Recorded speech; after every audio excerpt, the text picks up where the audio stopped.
All right. Welcome to another episode, Digital Recruiter Podcast. It's gonna be a fun one today. I got I got someone this is a long overdue conversation.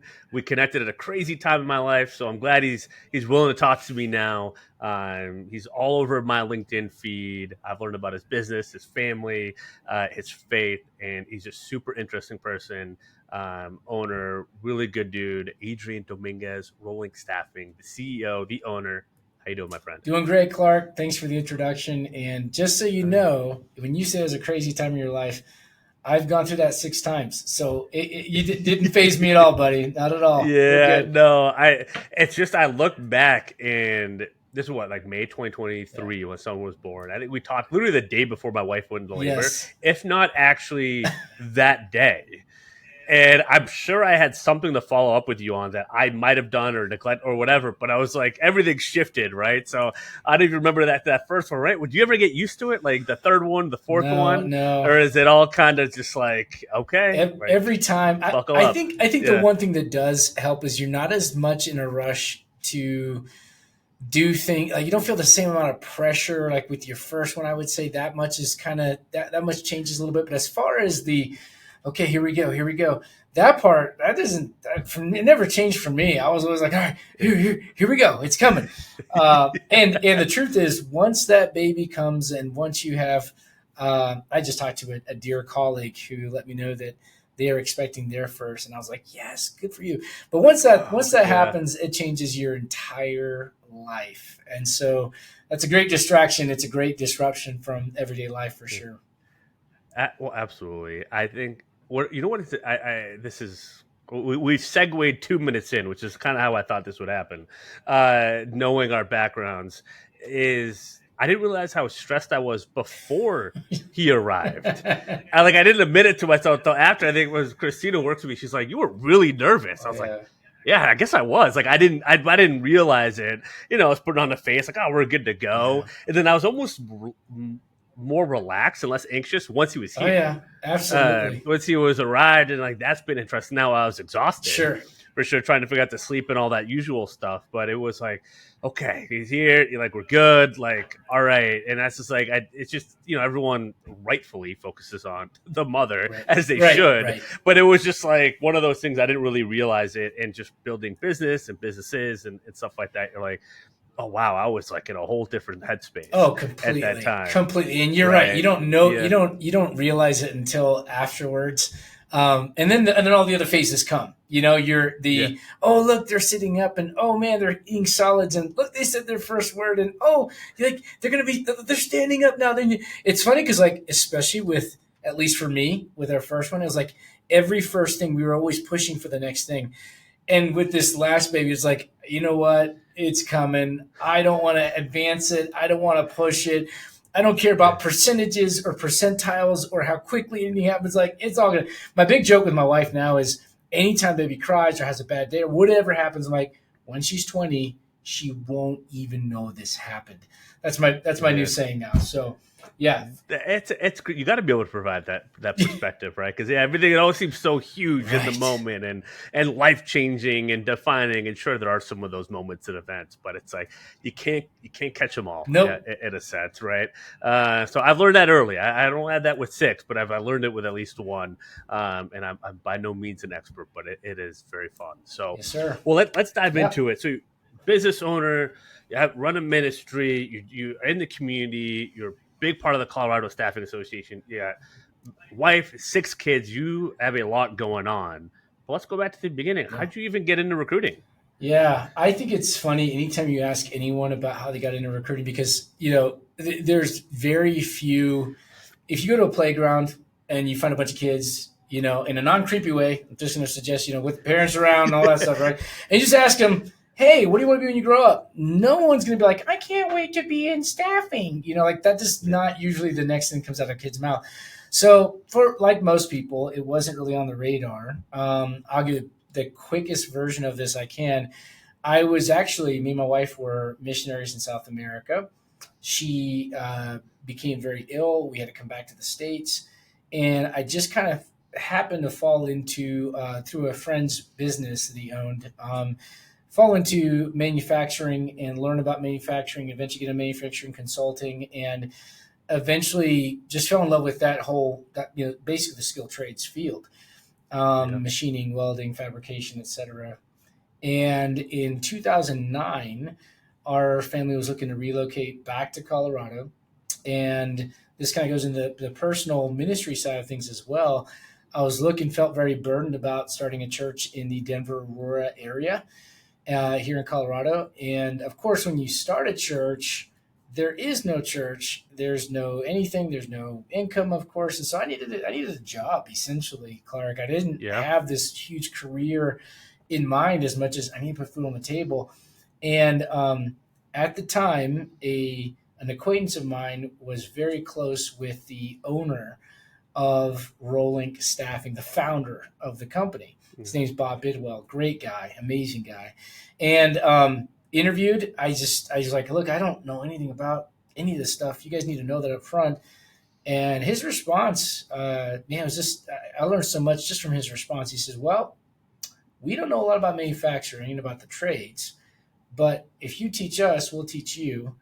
And man, I fell in love with the idea of connecting the right talent with the right company and the right opportunity.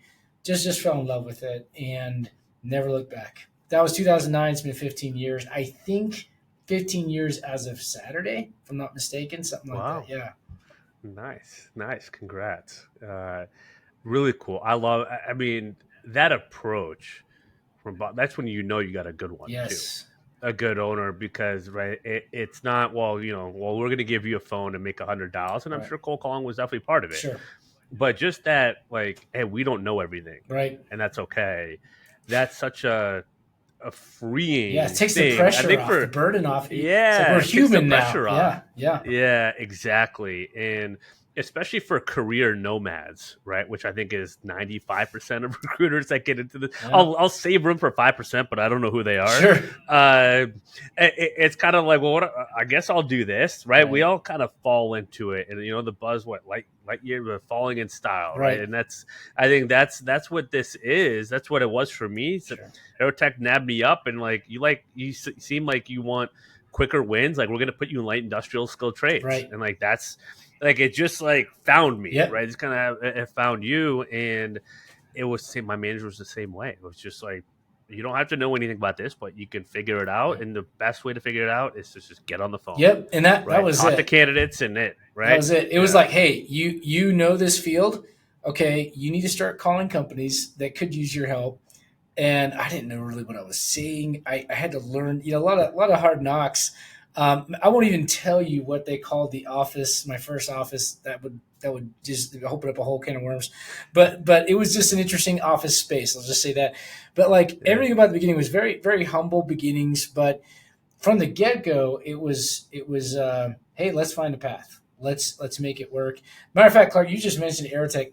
And for all my friends who are from Aerotech, I love you. This is not personal, but my first like 6 months here, all I kept doing was running into Aerotech. So I was like, I know what my goal in life is. It's to beat Aerotech. Like that was my first 6 months in staffing and recruiting. Like, I'll beat those guys, But yeah, I think the ability to carve something out of nothing was something that appealed to me, and being able to build a division that within about 2 years became largest revenue generator in the company. It was kind of a big. It was like, wow, this is actually going somewhere. Let's keep going.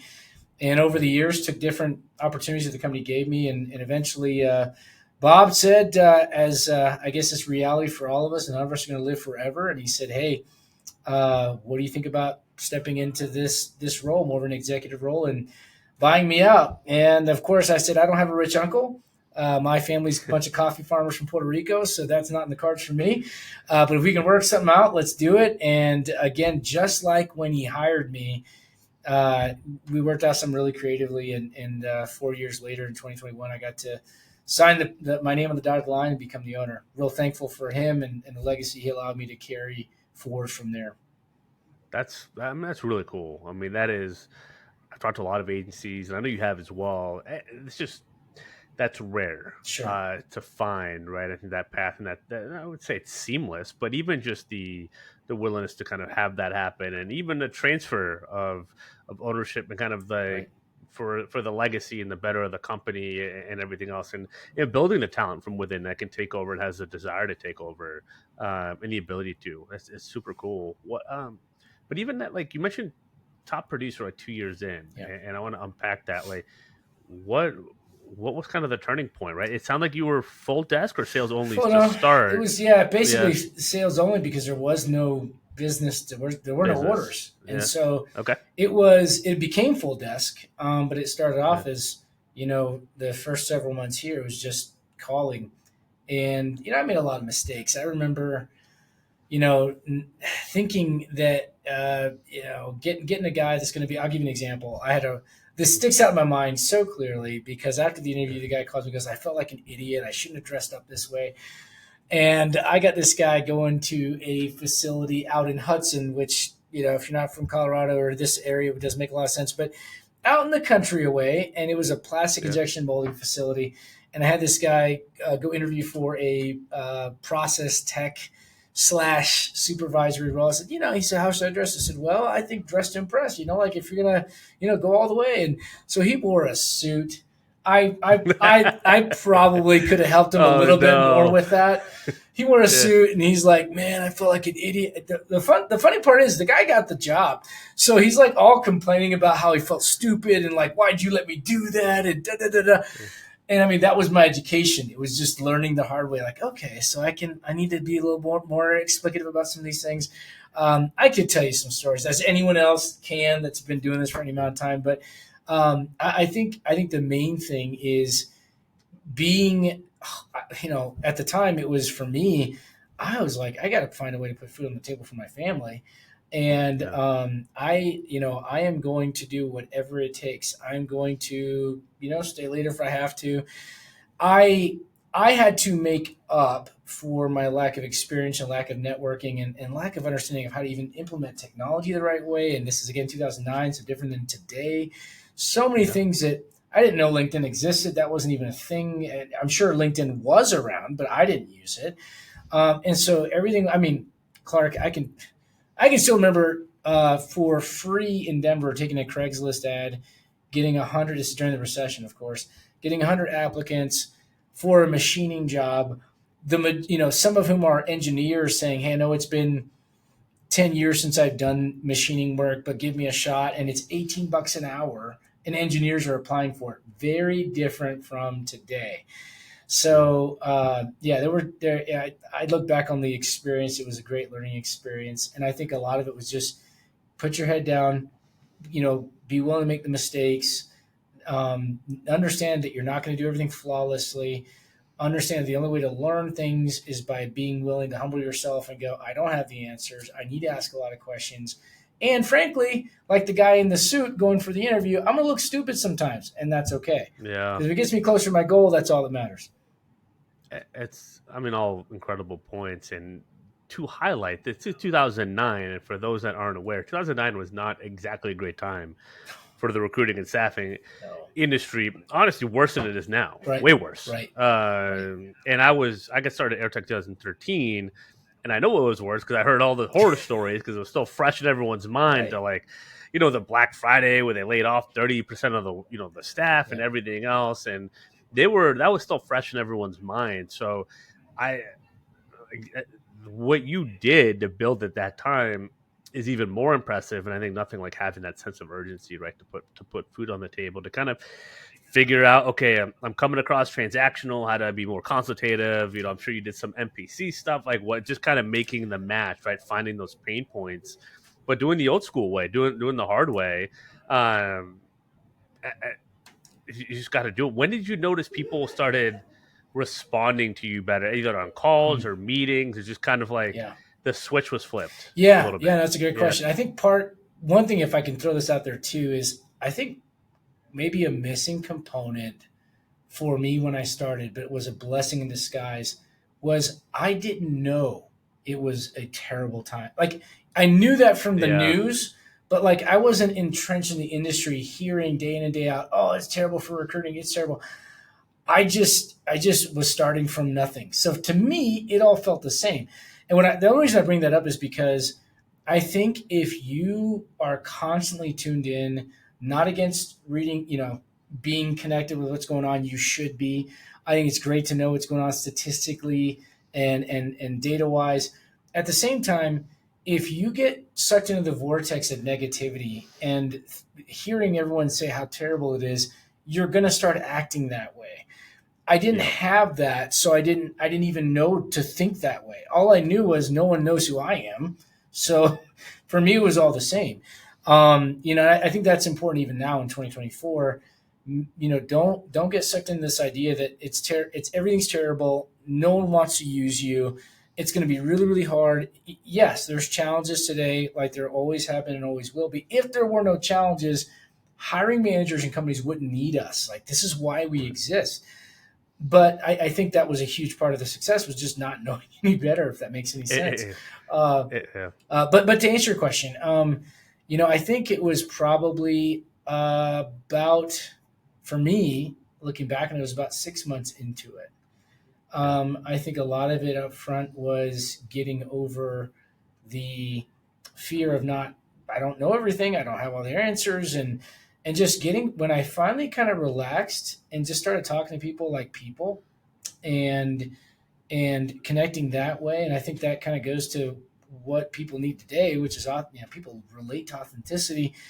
When I got to that place, it kind of felt like I was just talking to strangers and making conversations about things that matter to me and matter to them.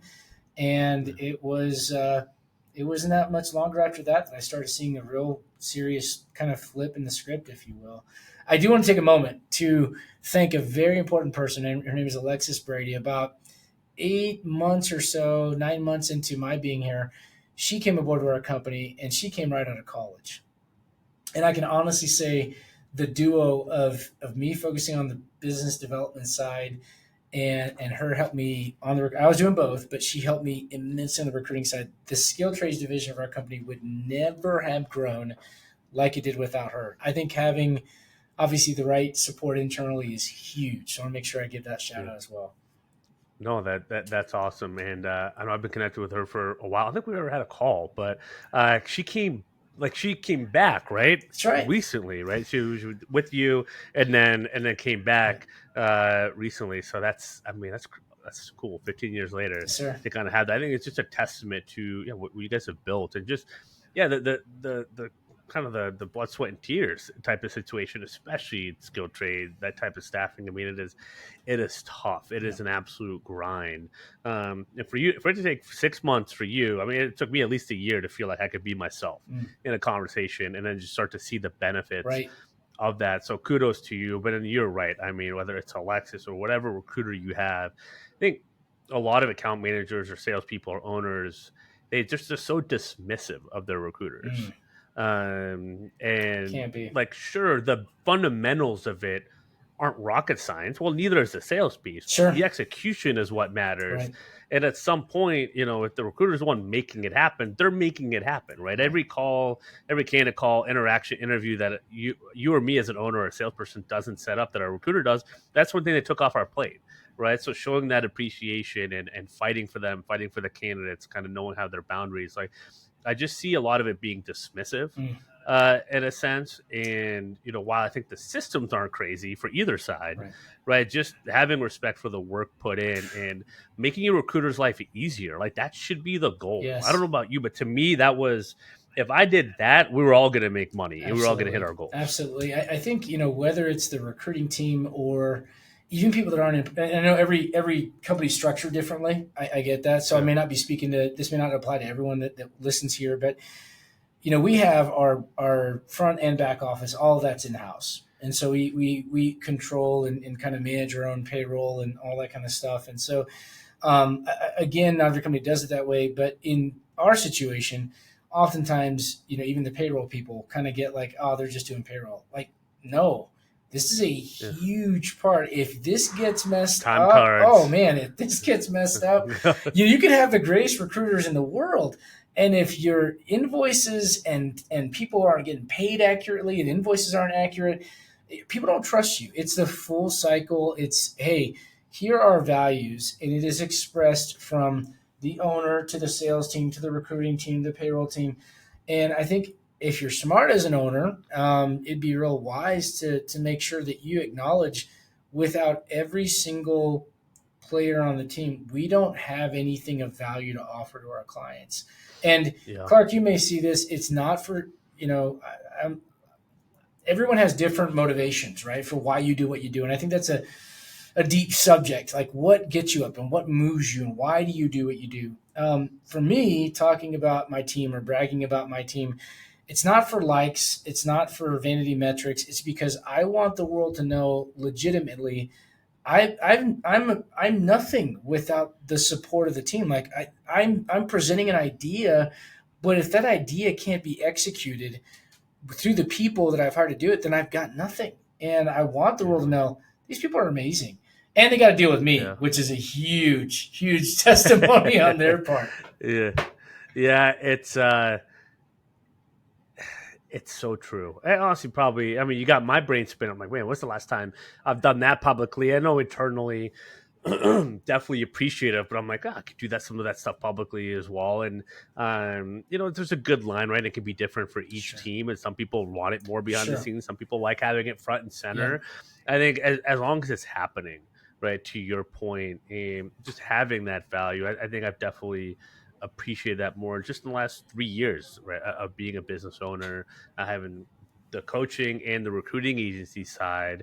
And we do have things structured a little bit differently. And I think for us, you kind of have to raise your hand a little bit more, right? It's definitely more, the 1099. I can't dictate someone's schedule or anything like that. Yeah. So they kind of have to reach for it. But it's like, hey, if you reach, I'm reaching too. Like, I got you. Yeah. Like, I got your back. Like, I can help you as much as you're open to being helped, and want that assistance and want that guidance. And that's always fun. I think it's helped definitely sharpen some iron on our team, which has been nice, and that works for me, right? And the different style, my different business model structure might work better for you. I mean, I think it's skilled trade staffing. It kind of has to be a little bit different, and like that's okay. But I think finding what works for you, I think as an owner has been works for me. Excuse me, as an owner, I won't speak for myself. Has been so just a lot of relief. I think that's been a big thing for me this year. Is like I don't have to do all the things. Part of having a child and wanting to be there for my family, and as we build that, it's like I can't be all things. Right. That what I have to kind of put my the flag in the ground of like, what do I want this to be? What do I want to put my time? And more importantly, what do I not want to put my time? Because sometimes the energy can get sucked up either following a negative LinkedIn feed like you talked about, or in negativity, you forget what good you have right in front of you. Right. And the good things people are doing for you on a day-to-day basis. I love what you said about focus. I read this not that long ago, and it's been a couple years now, I guess, now I think about it. If everything's a priority, nothing's a priority. And if you are, if you try to do everything, I'll give you an example. I knew someone that used to say from janitors to CEOs, we can fill any role. And I'm not saying you can't. Like, sure, you might be able to do that, but will you do that well? And will you do that with excellence? And finding, like you said, the ability to find yourself in your business and go, okay, I'm good with where we're at. Like, I know what we want. I know what we don't want. I know what we're okay with, what we're not okay with. I think it doesn't just help you. It helps your team immensely. I think one of the challenges I had when I was coming out from the production side into more of an executive role was I felt like I had to do everything. And I wanted to do everything. I missed doing everything, all the tactical stuff that I was doing every day. And it took me a while to realize, okay, like I don't have to be the one on the front lines doing all these things. My job is now to sit back and go, okay, what do you need to do your job better?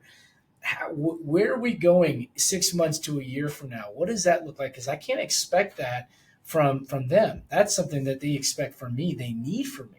So moving into that was probably one of my big, and anyone that knows me knows, like, I just love to be up, like 4:30 a.m. Like, let's go, let's do this, let's go.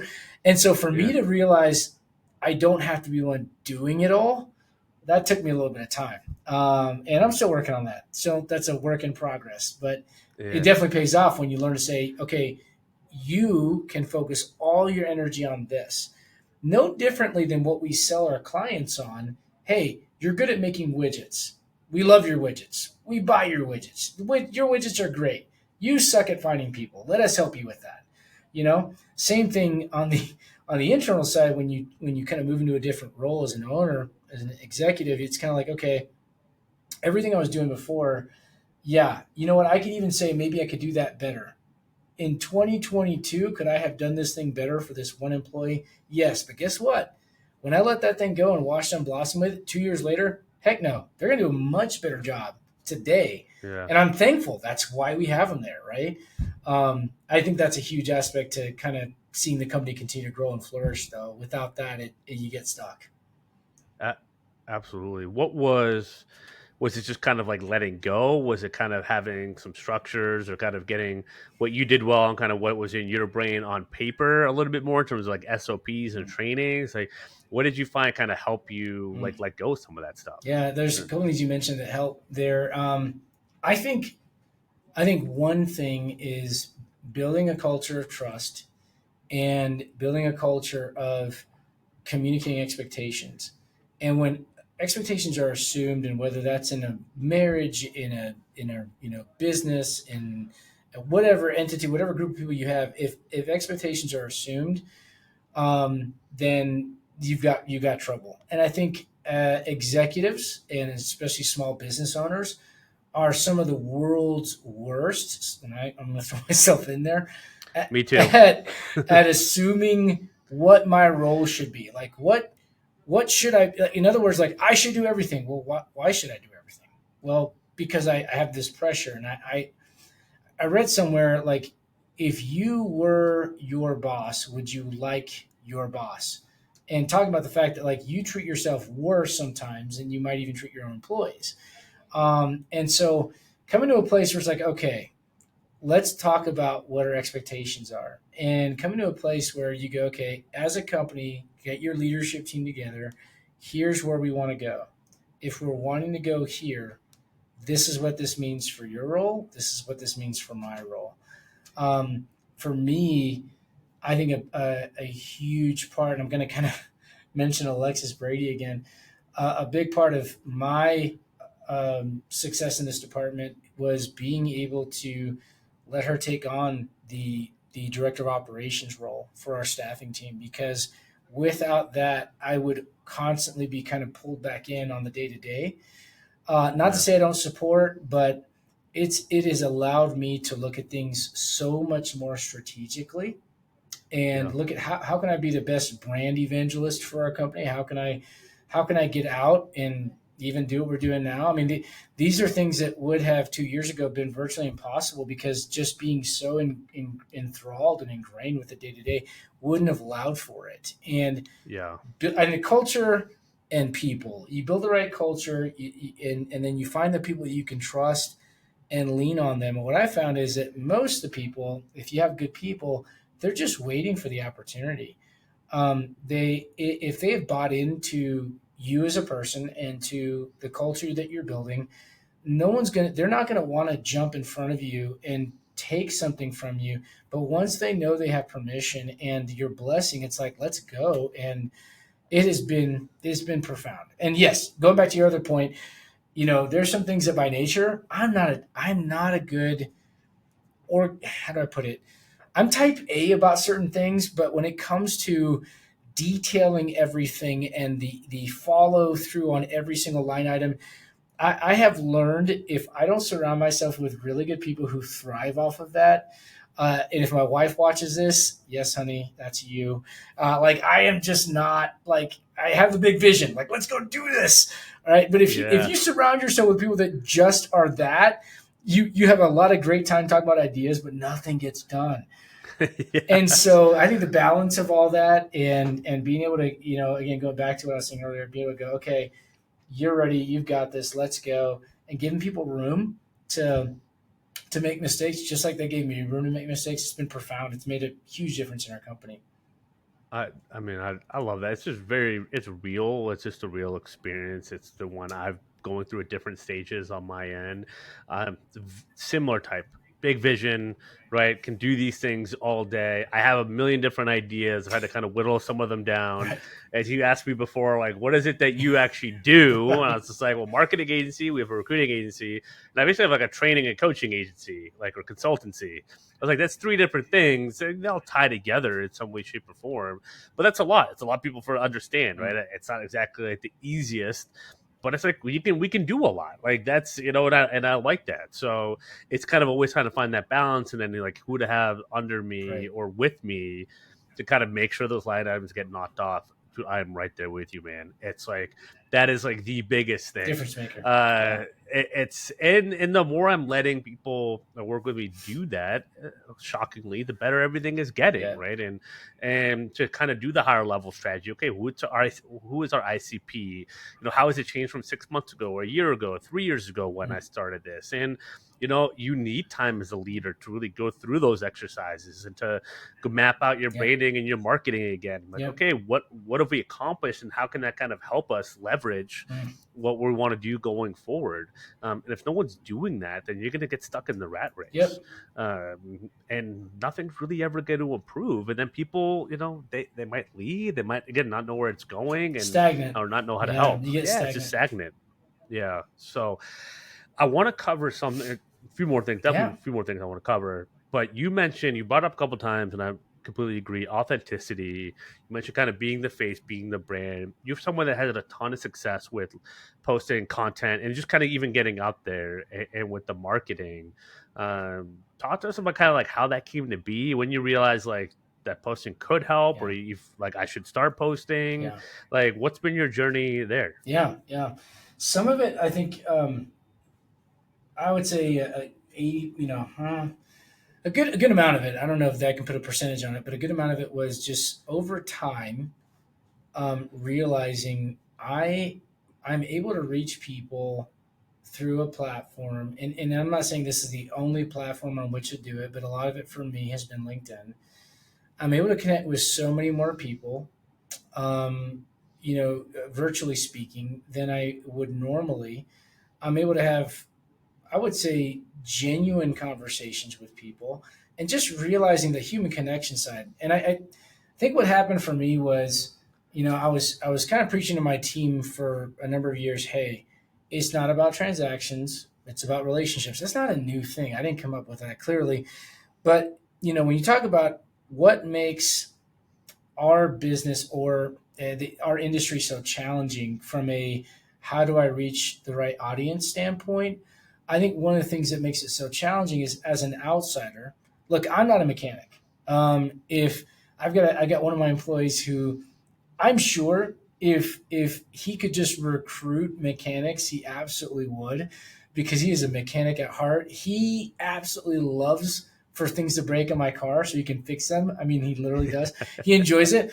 But I'm not a mechanic. If I am trying to find a mechanic shop, I don't know where to start. What do? I look up online reviews. I talk to people. That's about it. I don't know, outside of after I go into a place, how do I feel when I talk to them? Do I feel like I'm being high pressure to fix things that I didn't think I really needed to fix? Do I feel like they're trying to explain it to me? Do I feel like they're talking down to me?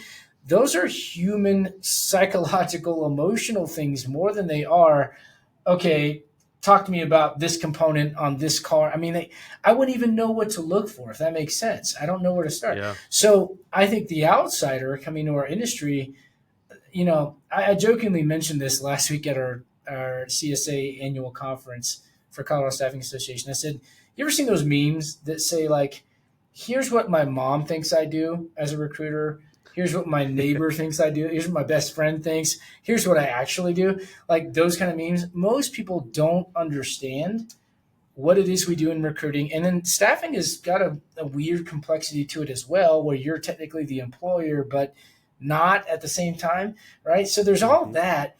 I think the outsider just goes, they look at us, they go, you all look the same to me, right? Like, when they ask you what makes you different,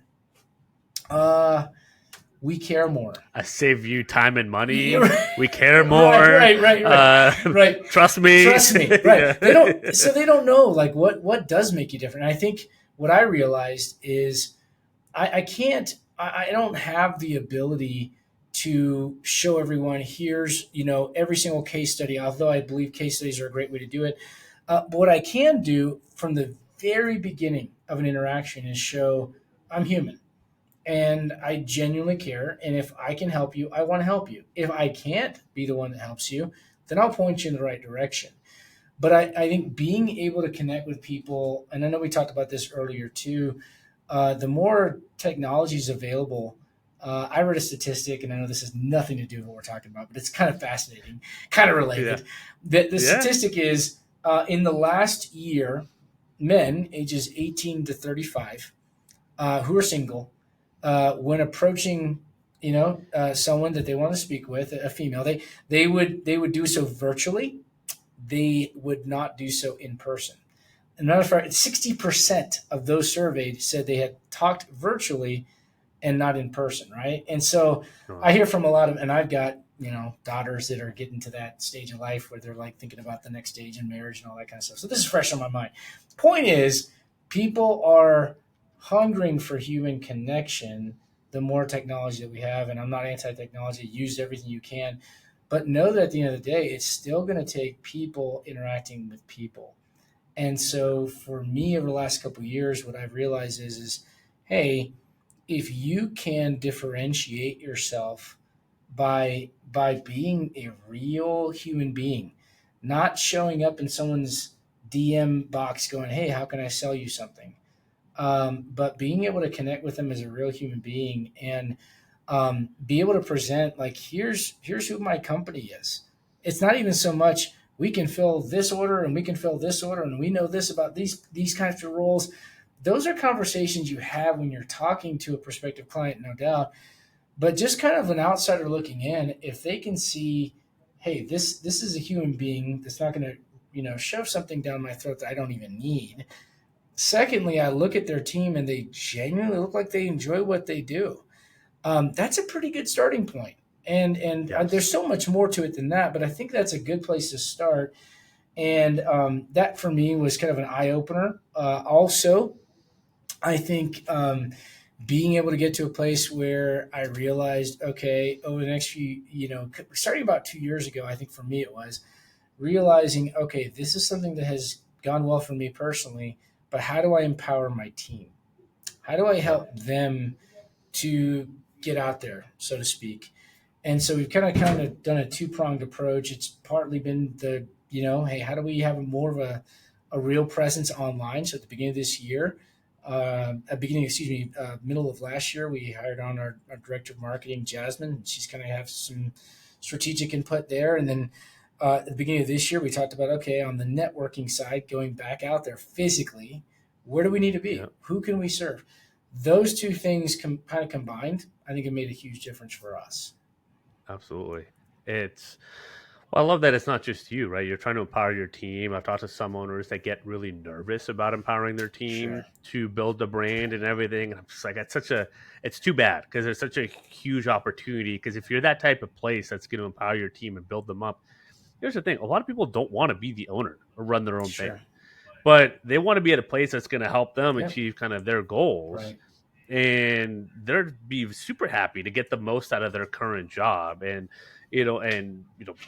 be part of the team, talk about the team, be the brand, and make it easy for them to maybe get clients or candidates and all that piece of it. So it's awesome that you've done that, because I've talked to plenty of owners that don't want to do that and kind of want to keep it Right. all to them. But I mean, it seems like you've really just seen the benefit of continuing to unleash your team and empower them every step of the way. I think look, what I've heard from most owners in my space about this is, well, I'm afraid that, if my team gets out there, someone's going to reach out to them and they're going to poach them or take them away. Like, here's the reality. They're already getting those messages. Like, Yeah. they're going to get them whether or not you allow them to have a presence or not. And statistically speaking, if you get 3 to 5 years of someone being a great brand evangelist for you before they take their next step in their career, man, hallelujah. That's a great deal. That's a great deal for you as an owner. My theory on it is, I would love for you to build your career here. I would love to see that happen. I'd love to see you be here for 20 years and you ride off in the sunset as having been, a great brand evangelist, and you made a great living for yourself. That'd be great. Now, is that going to happen for everybody? No. So my thought is, whether we empower you to take the next step of your career here, or maybe it's somewhere else, and that's okay. But if we can make you the best for as long as we have you, I think that's good for us, and it's good for you. I've literally had people leave on the best of notes, and refer people our way, refer business our way, former employees. So like, it's not all about the immediate, or protecting everything. It's, hey, if my goal, and this is where the rubber meets the road. If my goal truly is to make you the best, there is inherent risk with that. That means you might go somewhere else. I'm going to do everything I can to make you think twice about it and treat you the best and give you everything I can, so that you go, you know what? Yeah, they might give that, but man, I sure do love waking up every morning, and I'm excited, and I love my team, and that crazy boss of mine. I think I'm going to stick with it one more year. It's just like that. That's how I look at it. I love that approach. So refreshing, and I try to do it in my own way, and I'm not at the level that you are, but it's just being even up front in the beginning. Like, it's all right if you want to do something, build something bigger or different or whatever. Let me know. Like, that's cool, but we got stuff that we got to get done now, and let me know, and like, I'll help you kind of figure that out, like whatever that can look like. And you got to be okay with that piece of it. But I think it's the best approach. I think it's the best approach for this day and age, in terms of what people are looking for. And as you talk about that reach with technology and all that, you can get that message out there at volume. And I'm sure you get a bunch of inbound, a bunch of people that want to work for you and try to, figure that out, and all that. So it's just like a great, and then the interview, and then realize, wow, this is actually legit. It lines up with what I see online, which is a whole other battle for people, right? And that authenticity, there's something that rings very true when you see it. We mentioned about getting rid of the negativity to, allow some positivity, and hiring managers resonate with that. Internal team members resonate with that. You mentioned you get, when you follow up, right, with email or calls, people are like, oh, I love this post, or this is about your favorite. Like, how much easier is some of that follow up with it, right? Not to mention how much easier is it to keep some of your talent on board when you just have that like abundance kind of mindset of like, I'm going to share, appropriately. And kind of share, right? You don't treat LinkedIn as a therapist, but you share appropriately. That's a good one. I like that. Yeah, and you'll be amazed at kind of like the tribe you're able to attract. We've been blessed. We've been blessed, man. Yeah. And I think it goes in every direction. It's the field staff that you are attracting. It's the internal staff. Like you said, there are people that reach out, and I wish I could hire everybody. We, can't, but we have a lot of people that reach out and go, man, I know this person that's connected to this person that's connected to this person that knows your employee, and they love it. And I see what you guys are posting. I'd love to be a part of a team like that. That is there. And then on the client side, we get, not to sound bougie, but you can't say yes to every client, and because not every client's a match for you, right?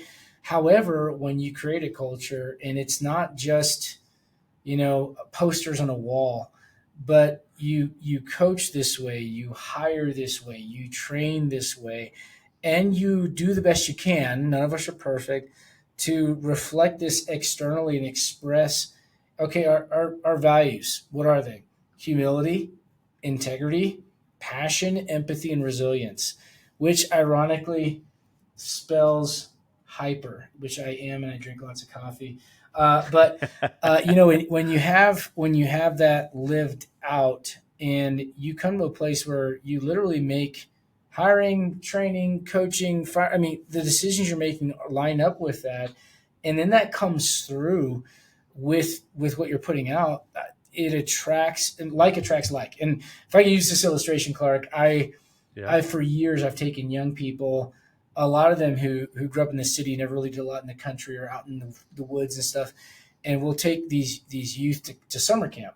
And it's funny because you go to summer camp with these kids from all over the country, they don't know each other, but right away the video gamers find each other, and the jocks find each other, and Yeah. the kids who don't want to be there find each other. And so, like attracts like. And so if you want, man, you want clients that are going to treat you with high integrity, be a high integrity company. You want clients that are going to treat you like a human being, then don't treat your field staff like commodity. Have some empathy with them. Does that occasionally bite you in the butt? Yes, but I'd rather take that small risk on that side than not live up to what it is that we say that we're all about. And when you live up to it, and you at least attempt to, I'll say this, attempt to live up to it, it does make a difference in what it is you're bringing in and what you're attracting to you. Ton of wisdom there. I couldn't agree. I'm just kind of sitting here, just kind of nodding, agreeing with everything. It's a high bar to set, but I think as you found, what other bar should we want to set, Mm, right, to try to live up to? So I very well said, and I guess to kind of go into that, which we haven't covered, which I want to talk about, is you talked about building a ministry from the ground up yeah. 2009. Now it's 15 years later. Where is that at now, 15 years later? Yeah, wow. That is talk about an interesting convergence of things in my life. At the time Yeah, that our our church really started to take off, our business really started to take off, our family started to grow. We went from yeah, 3 kids to 6 kids in about a year and a half. 2 of those from adoption, and one was our surprise baby. So, basically, the church, started in a living room in Southeast Aurora, and we moved to another location where every Sunday morning I'd get up and I'd take the bench seat out of our Dodge Caravan. I'd put the pulpit and the stuff in and all the books and whatever, drive to the location, set everything up, drive back, put the seat back in the car, get the wife and at the time only 2 kids in the car, drive there, do the thing. We did that for a couple of years and we outgrew that space. And then we moved into, we joke about it, the east side of a bank building. And it's hilarious because I joke with them, I'm like, look, if you left your checkbook, the ATM is right out there.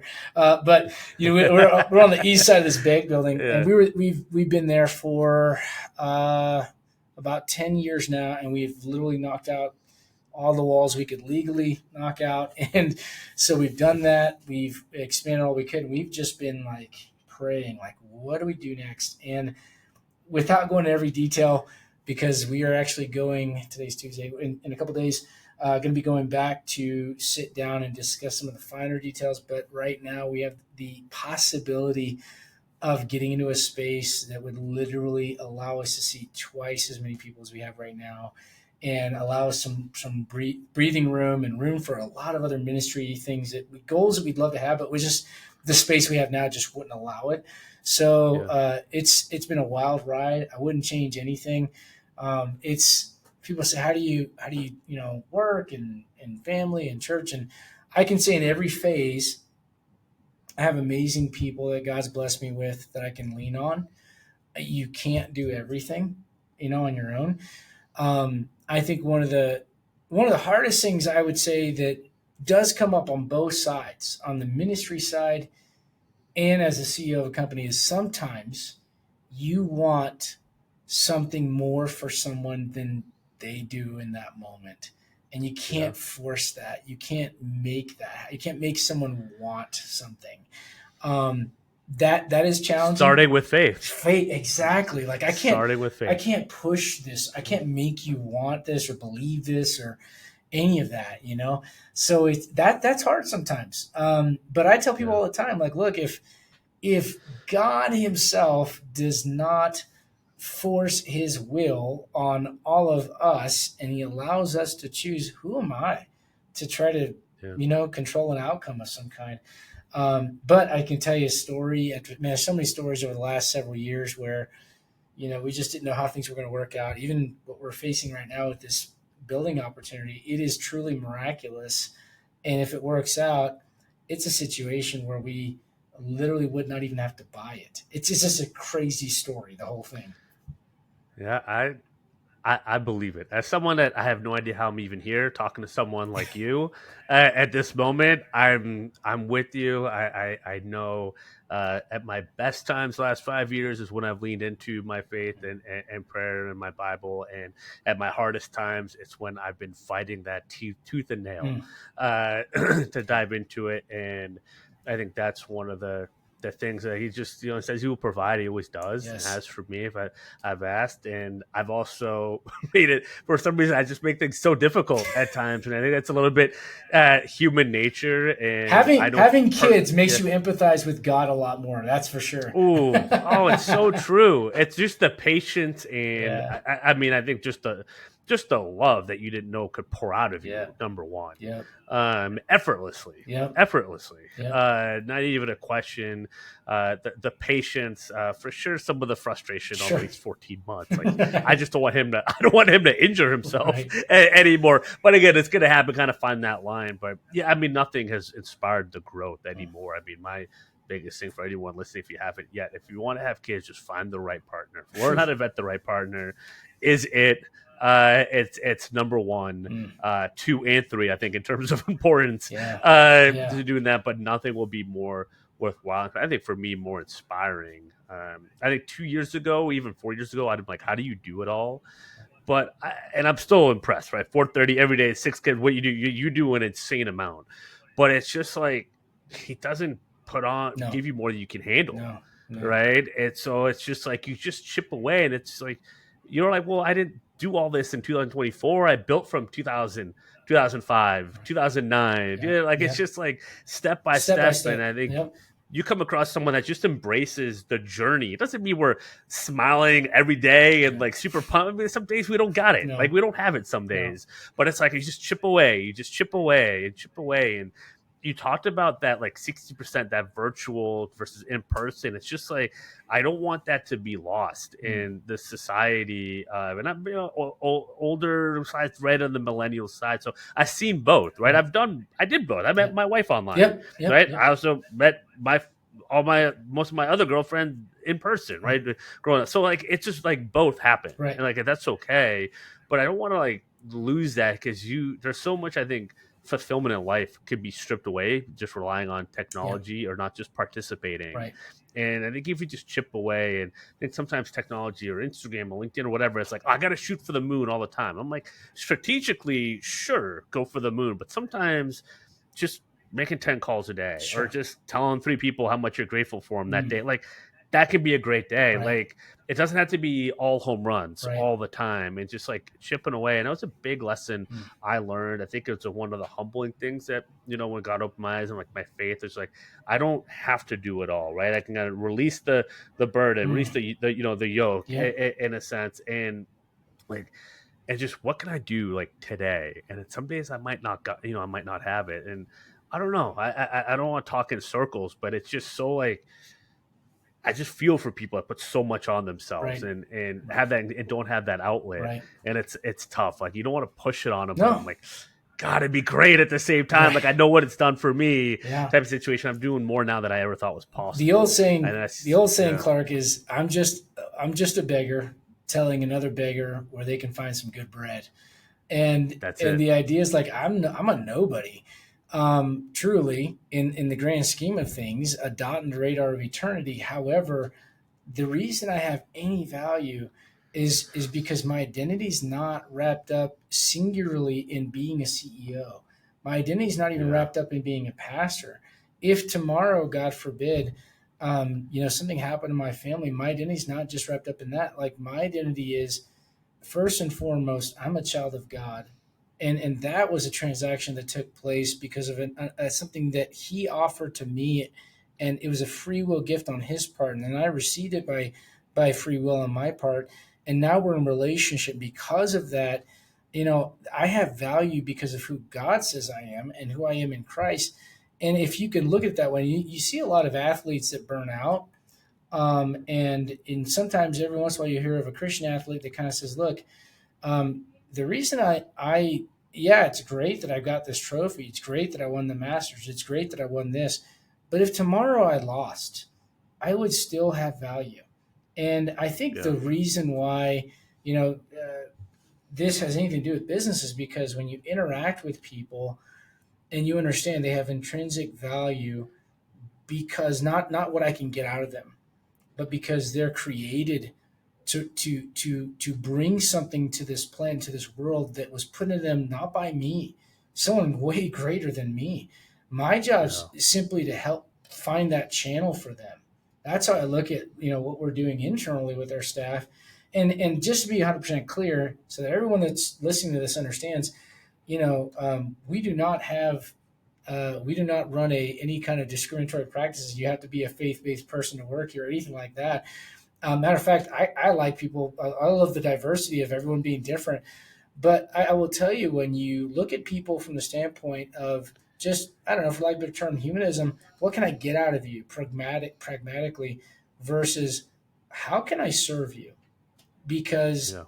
I'm here to serve you, and by serving you I make you better, and when I make you better, I allow you to do what you were made to do. And when you do that, you're not just better, but everyone around you is better. And Yeah. it's an interesting thing because I believe living out your faith, at least for me, it's been such a blessing seeing the fruit of it, with our staff, whether they're believers or not. That's not the point, as much as when you apply these principles that I think are universal. I mean, look, I could argue with you, Clark, about the law of gravity. My belief on my feelings on gravity won't dictate what happens when I pick something up and I drop it. Like it's gonna drop once I let it go. And there are universal laws. One of them is the law of sowing and reaping. Some people call it karma. Like what you put into people is what you're going to get out of them. And you see that lived out in business pretty well. Another one is the law of the paradox, which is like the way up is the way down. The way to be the chiefest is to be servant. Well, it's amazing because in our culture, you have a $1 billion industry that's built off of the idea of promoting leadership that is truly servant leadership. Well, it doesn't take a scholar to look at the Old Testament and realize you got King David, and you got King Saul. One guy is demanding that people follow him, and nobody wants to follow him. One guy Yeah. serves the people and lays down his life for them, and people are like, yeah, let's go with that guy. Well, I mean, it just kind of shows you like this is an age old thing. If people know you love them, you genuinely care about them, you want to serve them, you want to see the best for them, even if you're not the vehicle for that for the rest of their lives, boy, it does something for them, and it does something for your business. Yeah, you never forget it. And I never forget those types of people. I can list them on top of my head, kind of what they've done for me. And some of the people I see live by the Christian principles the best aren't even self-identify as Sure, Christians. Right? absolutely, You can see that all the yeah, time, and that's where it's always nice to hear someone that runs a ministry kind of approach it that way. Like you don't know, like it's not like it's just like again you have the boundaries, you know what right, the law said, you know what God says, but sure, like everyone it is like he'll open their eyes and their their own time when they're ready sure, type of thing, or when he's ready or whatever. And some people, as you said, that free will, yeah, it's great. I think if you approach it with that, people aren't used to it, especially in our society, right, but just that approach is kind of like it resonates with people, and people just appreciate the opportunity and the freedom to make the choice yeah. is I think kind of what I found. I've had people, Clark, um that have said, yeah. "Hey, can you?" And they're not believers. Can you pray for me? Can you pray with me? And Yeah. and I've never. I don't have. We don't have mandatory Bible study. We don't. There's none of that goes on. It's just you being you. Yeah. And to the best of your ability. And as you do that, there's opportunity that arises. I've had about a month ago reached out to a client. I said, "Hey, how are things going?"